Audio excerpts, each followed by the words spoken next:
Okay, folks, just a real quick video here regarding a swollen glow plug removal. The engine I was working on was a 2003 lb7 Duramax.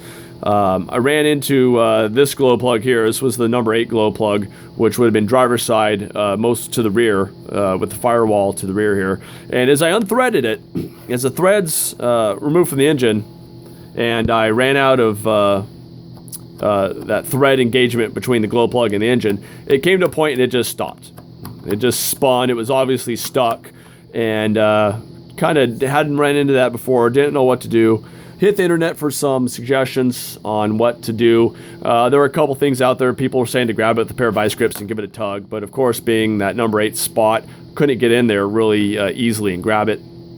There's a really nifty tool out there on the market that looks like it would work great, but of course, time and money, I was looking to do this thing the fastest I could for the cheapest I could. So what I ended up doing was using a 1/2-inch combination wrench here and using the box end portion on this.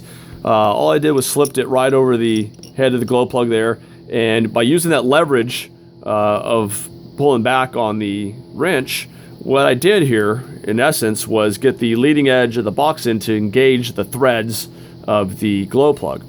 At that point, took my 12mm deep socket, and in this instance I actually hooked it to an 18-volt impact driver, and so that way I didn't have to both apply pressure here on my combination wrench as well as try to work a ratchet.